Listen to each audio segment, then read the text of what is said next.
얘기 많이 하거든요. 근데 그 말은 뭐냐면 나 큰 교회 다니니까 내 믿음 크다 이렇게 생각하는 거예요. 그래서 내가 물어보거든요. 혹시 그럼 구원 확신이 있으세요? 그럼요. 어떻게 구원 받으셨대요? 저요. 주의 성수하고요. 뭐하고 그런 것만 얘기해요. 성경에서 나와 있지도 않는 그것을 얘기하고 잘 구원 받았다는 거예요. 그래서 성경 어디에 그 구원이라고 나와 있어요? 물어보면 아이고 몰라요. 우리 목사님 나 믿음 좋다고 했는데 뭐 딱 이렇게 얘기해요. 그래서 우리가 나를 볼 수도 있어야 돼요. 내가 구원 받았지만 그렇다고 내가 막 자랑들 그럴 건 아니단 말이에요. 내가 구원 받은 것이 은혜인데 정말 구원 받을 수 없는 사람이 구원을 받았으니 감사하고 살아야지. 그러면 교만하지 않을 수 있잖아요. 나를 자랑하는 것이 아니라 나를 구원해 주신 주님을 자랑하는 저와 여러분 되겠다. 그래서 이게 진짜 중요한 거거든요. 그러니까 내가 이러면은 자기 자랑하는 거고 주님이 해주셨어요. 이게 진짜거든요. 그래서 정말 이 라오디게아 교회 성도들처럼 되지 않기를 바랍니다. 네. 자, 우리 이제 공부로 들어갑시다. 2번 할 차례라고요. 누가 읽어주고 시작하죠. 예수님이 다윗의 종인 베들레헴에서 나셨다. 야곱하고 오시는 경주는 성전에 안 보이는 예수님께서도 엘리님이 나만 사박한 외치셨고 뼈가 하나도 꺾이지 않으셨다. 예수님께서는 이처럼 구약 성경의 예언을 온전히 성취하셨다. 잠깐만요. 원래 2페이지라고 안 했어요? 3페이지. 3페이지. 3페이지. 2번. 아, 3페이지 2번. 네네, 죄송해요. 네. 다시 해주세요. 네, 예수님은 다윗의 동네인 베들레헴에서 나셨다. 이스라엘 후리에서 나귀타고 오신 겸손한 왕이셨다. 성전을 깨끗게 하시는 분이시다. 예수님께서는 엘리님이 라마 사박단이 외치셨고 그 뼈가 하나도 꺾이지 않으셨다. 예수님께서는 이처럼 구약 성경의 예언을 온전히 성취하셨다. 예수님의 탄생과 사역은 우연한 것이나 또한 돌발적인 것은 아니라 치밀하게 계획되고 준비된 하나님의 약속이 결정체이며 예언의 성취자이시며 율법의 완성자이시다. 예. 그러니까 예수님이 이 땅에 오신 것이 정말 어느 날 갑자기 특별한 사람이 태어나서 그가 믿음을 가지게 되었고 하나님의 대언자 역할을 했다. 이런 차원이 아니라는 거죠. 이미 구약에 창세기부터 나오는데 창세기 3장에 보면 여자의 후손이 나오는데 그때부터 하나님께서 계획하신 거예요. 더 앞으로 가면 에베소서에 보시면 에베소서 1장이 이렇게 나와요. 제가 읽어드릴게요. 1장 3절에 보면 찬송하리로다 하나님 곧 우리 주 예수 그리스도의 아버지께서 그리스도 안에서 하늘에 속한 모든 신령한 복으로 우리에게 복 주시되 4절이 이렇게 나와요. 창세 전에 그리스도 안에서 우리를 택하사 이렇게 나와요. 그러니까 이미 예수님께서 이 땅에 오시는 것은 하나님께서 창세 전부터 계획하고 계셨다는 겁니다. 이게 누구를 와서 너는 구원 받고 너는 구원 못 받았고 그런 차원이 아닌 거예요. 하나님께서 이 세상을 창조하시기 전부터 이미 예수 그리스도를 머릿속에 넣고 계신 거죠. 그리고 예수를 통해서 온 인류 구원할 계획이 있으셨다는 그런 말씀이 되죠. 그런데 하필이면 왜 베들레헴에서 나셨느냐는 거예요. 여러분 베들레헴이 원 뜻이 뭐냐면 떡집이라는 거예요. 떡집. 자매님 가신 떡집 이름이 뭐죠? 낙원 떡집. 거기 낙원 떡집.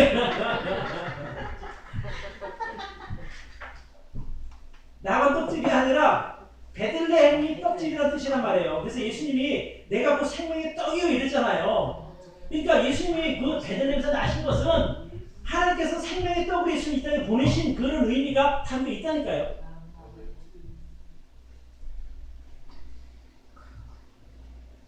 그러니까 우연히 그분이 태어난 게 아니라 하나님의 분명한 목적과 의도하심이 있어서 베들레헴에서 나게 하신 거예요.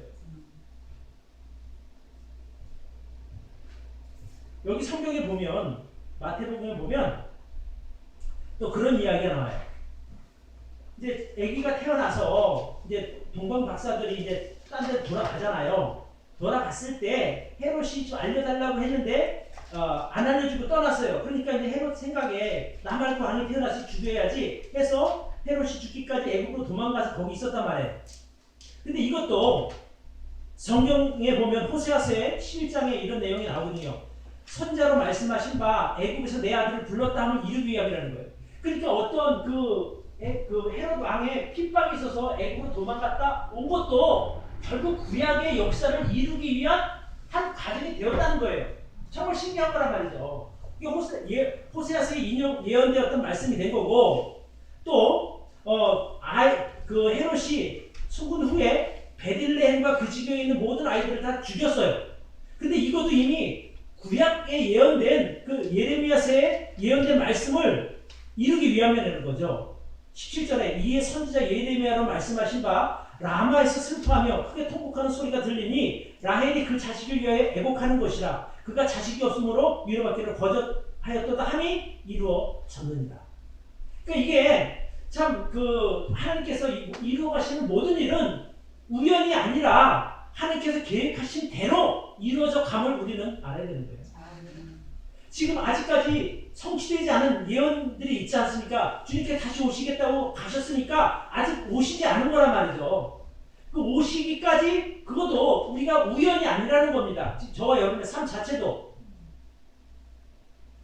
제가 늘 얘기하잖아요. 제가 이 세상에 태어났을 때, 그리고 구원받았을 때, 거듭났을 때 86년도 10월 21일인데 그러면 그날에 내가 구원받았을 때 저 이사람이 목사 될 거야. 누가 알았느냐는 거예요. 저도 몰랐다니까요. 내가 목사 될 마음이 1도 없었어요. 1도. 근데 하나님께서는 이미 나를 위한 계획을 가지고 계셨을 거 아닙니까? 그래서 사람들 만나서 이야기하고 듣고 그거 다 미리 다 연습시키셨어요. 또 내가 학교 다닐 때 국어를 그렇게 좋아했어요. 그러니까 말씀 잘하시죠. 아니 그런 것보다는 그러니까 하나님께서 내가 가진 자질을 사용하실 것을 미리 다 준비시킨 것 아니겠어요. 그러니까 내가 하나님께서 나 지정해서 그런 차원이 아니라 누구들 저뿐 아니라 여러분들도 하나님께서 계획하심이 있다니까요. 분명히. 그러니까 그것을 은사를 발견하고 내가 하나님의 일에 사용하면 그게 소기장의 마음에 들게 사용되는 것이고, 제가 주님께서 나를 부르셨는데 저는 돈 벌어야 돼요. 저는 가족 잘 먹여 살아야 돼. 근데 내가 만약에 사업을 계속했다면 또 그 길을 갔겠죠. 그러나 어쨌든 간에 주님께서 인도하셨고 여기 와서 제가 말씀을 전하고 가르치니 그 일이 하나님의 나를 향한 계획 가운데 있었을 거라고 저는 믿는 것이고, 나뿐 아니라 여러분이 어떤 위치에서든지 주님의 일을 하면 그것이 하나님의 계획하신 가운데 있다는 거예요. 우연이 아니라. 제가 그런 얘기 드리지 않았어요? 예수님께 향유하놓고 깨뜨린 여인이 있어요. 그러면 예수님께서 그 베다니 쪽에 가셔갖고 그 여인으로부터 기름을 받는 그것은 장사를 예비하는 길이라고 말씀드렸잖아요. 그러면 누군가 예수님의 장사를 지은 데서 옥합을 부어야 되는 거예요. 기름을. 근데 그 여인이 마침 가지고 있었고 그에게 그 마음이 들었는데, 만약에 여인이 그때 이거 안 돼, 나 시간 때 써야 돼 라고 막 그 마음이 있는데 눌렀단 말이에요. 그러면 그 사람이 못하고 누군가 그 일을 했겠죠. 다른 여자도 똑같은 것 아닙니까? 누군가 그 역할을 맡아야 되는데 돈을 사랑하고 뭔가 그런 욕심이 있던 유다를 하나님께서 그 일이 쓰실 거란 말이죠. 그러니까 우리가 내가 어떤 상황에서든지 좀 주님에게 좋은 의미로 사용되기를 바라요. 그게 하나님의 뜻을 이뤄가는 거라는 거죠.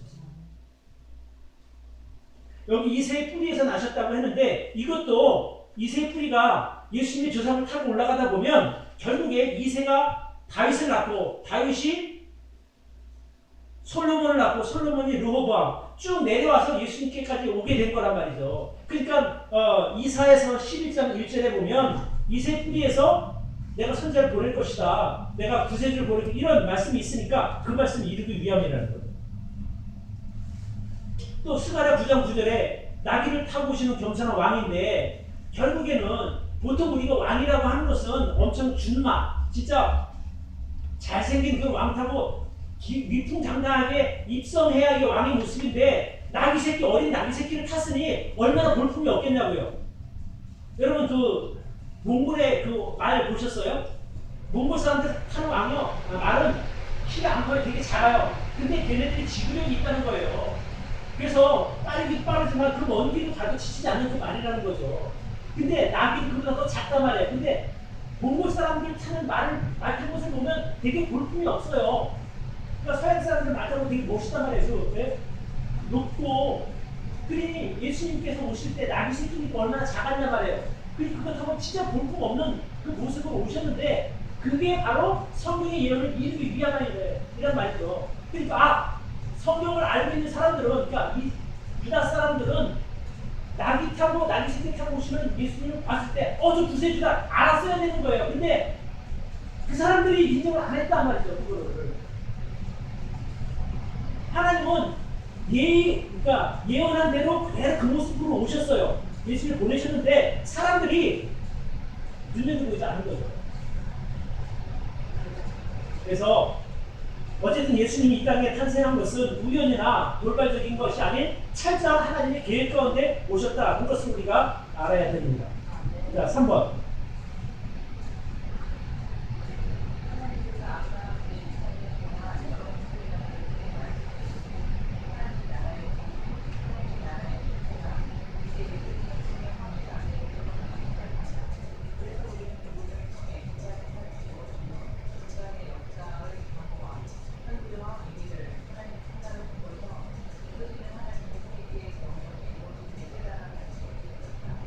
네.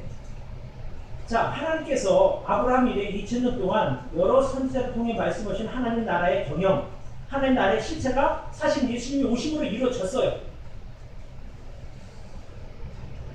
그래서 우리가 그 예수 그리스도를 통해서 과연 인간의 삶의 가장 큰 가치가 무엇인가를 우리가 알 수 있는 것이고, 또 우리 인생도 인간의 역사의 과거, 현재, 미래를 하나로 묶어서 이끄시는 하나님의 계획 안으로 들어갈 때 우리의 삶에 가장 가치가 있다는 것을 저는 우리는 알았으면 좋겠어요. 그러니까 내가 나름대로 세상에서 성공한 삶의 가치가 있는 것이 아니라 하나님께서 그 마지막 때까지 이루어가시는 그 과정 속으로 내가 들어가서 한 역할을 맡으면 우리가 가치가 있다니까요. 근데 사람들은 그렇게 생각하지 않잖아요.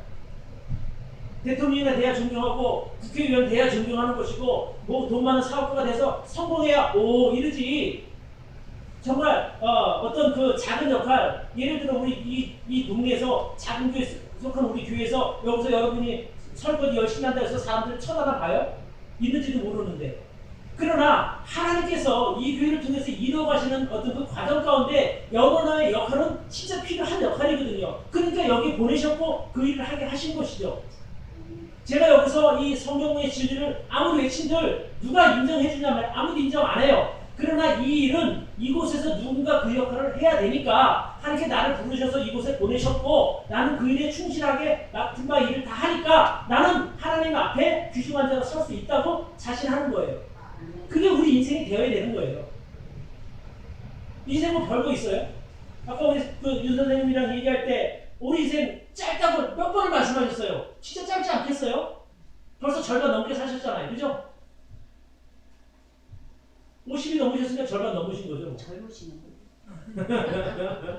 그러니까 결국 우리가 어쩌면 그 다윗이 뭐 한 경점 같다 그래요. 모세는 다시 한 경점 같다 그랬단 말이에요. 그러니까 우리 인생을 영혼이라고 하는 그 상황에서 볼 때는 점도 안 되게 점도 안 되는데 다윗이 그래 한 뼘 넓이라 했대. 요 인생 요거라고 얘기를 해요. 그러니까 인생 별거 아니란 말이죠. 그럼 이런 짧은 인생 가운데 우리가 하나님께서 맡기신 그 어느 한 역할을 감당했다는 게 정말 대단한 것 아니겠습니까?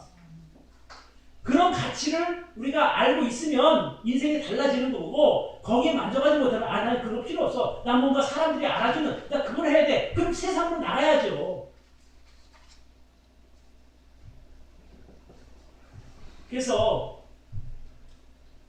하나님의 시간표를 우리가 들어가서 아주 작은 역할이지만 거기서 그 역할을 하면 하나님 우리를 100점이라고 인정하시는 100점. 잘하였다 착하고 충성된 종아. 자, 예수님의 탄생. 예수님 탄생. 하나님께서는 BC와 AD 분기점에서 요셉과 마리아 두 사람을 선택하신다. 마리아의 몸을 통해 예수 그리스도께서 이 땅에 오실 길을 여신다. 이미 800여 년 전부터 주께서 친히 징조로 너희에게 주실 것이라. 보라, 처녀가 잉태하여 아들을 낳을 것이요 그 이름을 임마누엘이라 하리라. 라는 이사야 선지자의 예언이 전해 내려왔지만 남자의 경험이 전혀 없는 마리아로서는 쉽게 받아들이기 어려운 명령이었다. 하지만 마리아는 내가 수태하여 아들을 낳으리니 라는 천사의 말에 주의 여종이오니 말씀대로 내게 이루어지이다 라고 순종한다. 마리아의 정혼자였던 요셉도 마찬가지다. 요셉은 마리아의 임신 소식을 듣게 되자 며칠 고민하다가 조용히 파혼할 결심을 한다. 그때 천사가 그에게 나타나서 다윗의 자손 요셉아 내 아내 마리아 데려오기를 무서워 말라. 마리아의 임신이 성령으로 인한 것과 그 아기가 이스라엘 백성들을 죄에서 구원할 구원자여 구약에 예언된 임마누엘임을 알려준다. 요셉도 마리아처럼 받아들이기 쉽지 않은 상황이지만 순종함으로 마리아를 집으로 데려온다. 그리고 아들을 낳기까지 동침하지 않는다. 예, 하나님께서 왜 마리아를 선택하셨고 요셉을 선택하셨을까요? 그들이 그것을 담을 만한 그릇이 된 사람들이기 때문에 하나님께서 그들을 선택하신 거예요. 아니 약혼만 하고 남자를 전혀 알지 못한 여자에게 야 너 성령으로 임신할 거야. 그러면 뒤로 다 빠져 도망가죠. 여기 보면 지금 누가복음 1장에 나오는데 그런데 한번 좀 봅시다.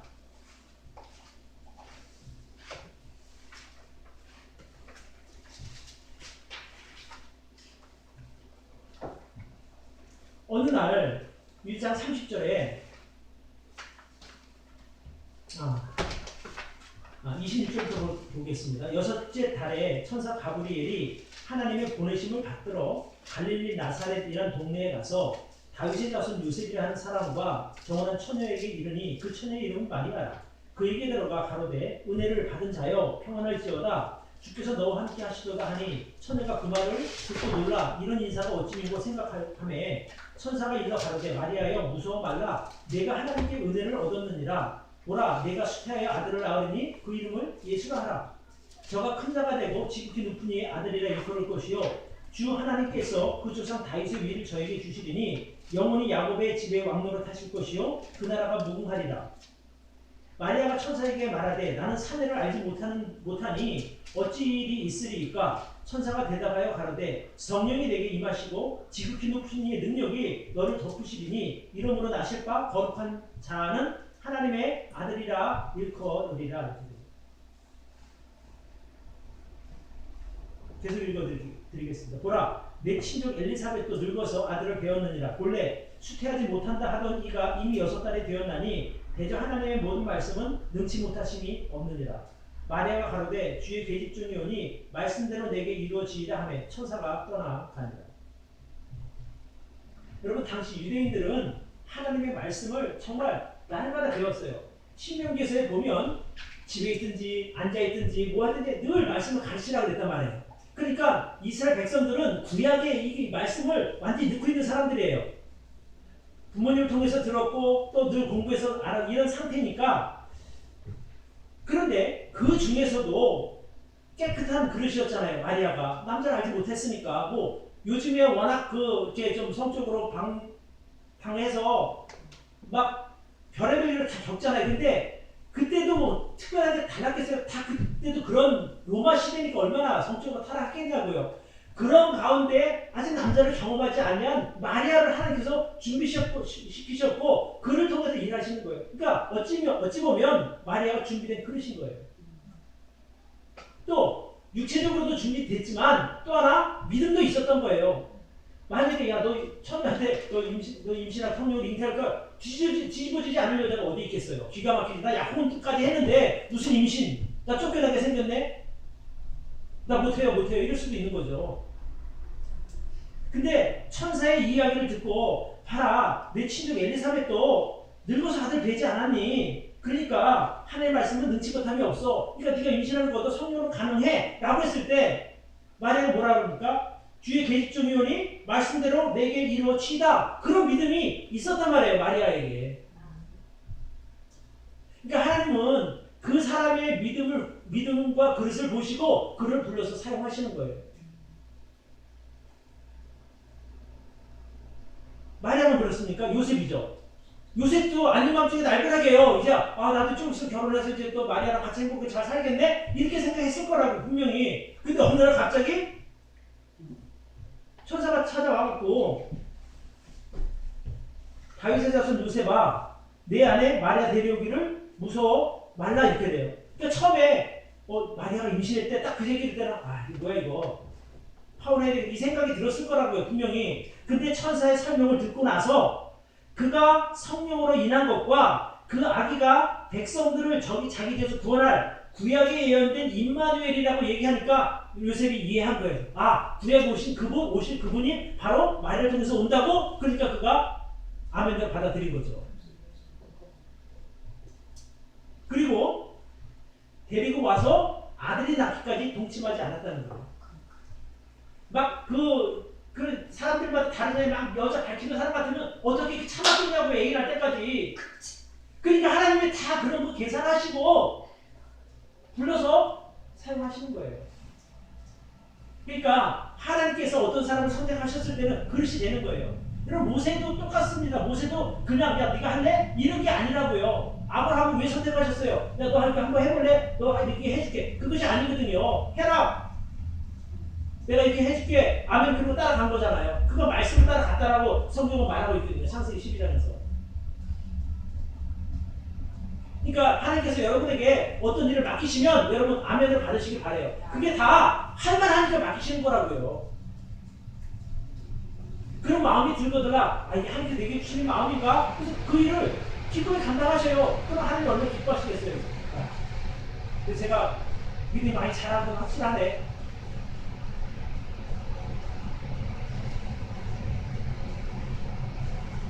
그런 마리아와 요셉의 희생이 있었기 때문에 예수님께서 이 땅에 오신 겁니다. 자, 2번.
예. 어떤 의미가 있을까요? 2000년 전에 탄생하신 예수님이 오늘날 우리에게 어떤 의미가 있냐는 거죠.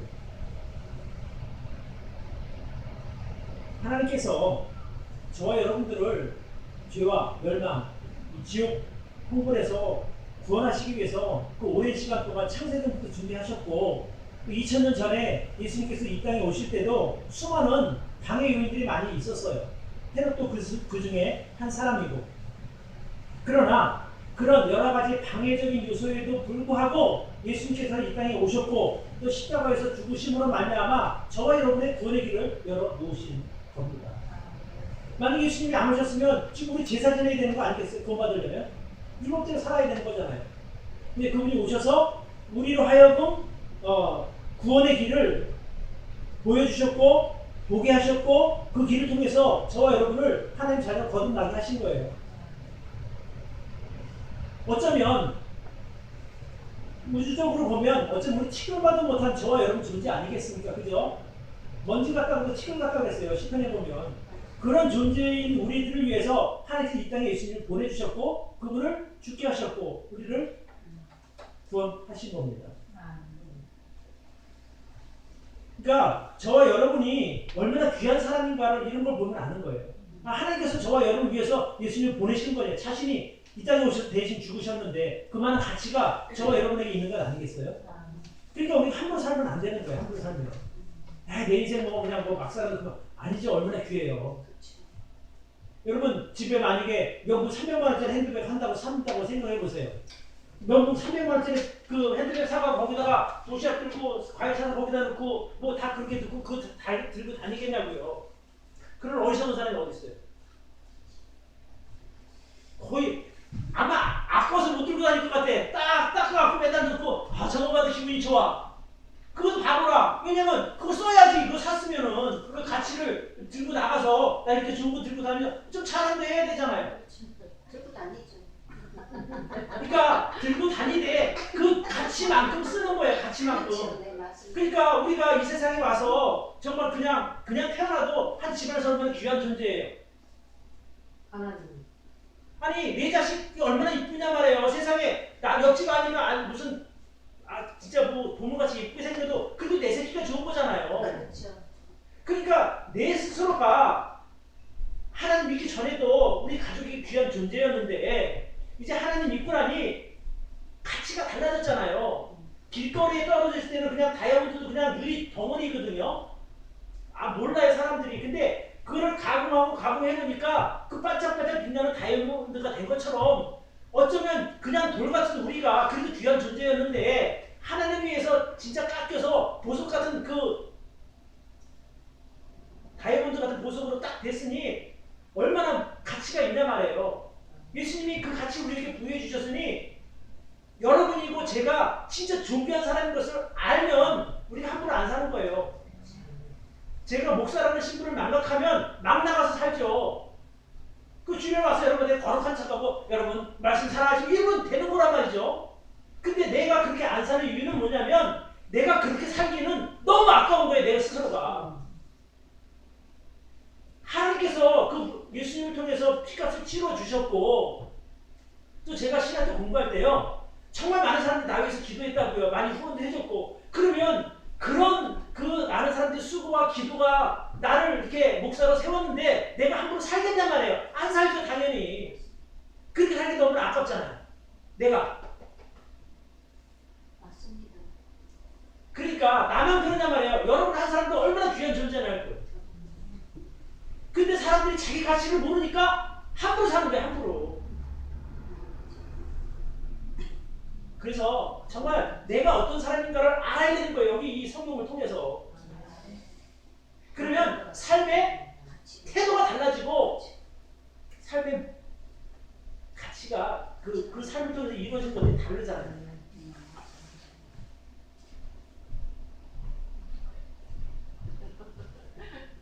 왜요? 아니 그렇다고요. 집에서 정말 저도 그래요.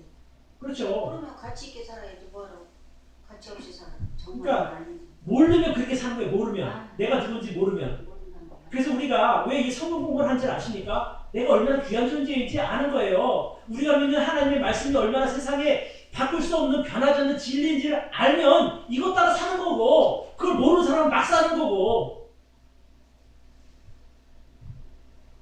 근데 세상 사람들은 모르면서 또 그냥 자기가 즐겁고 좋기만 하면 나 그게 바로 가치관의 차이인 거예요. 가치관의 차이.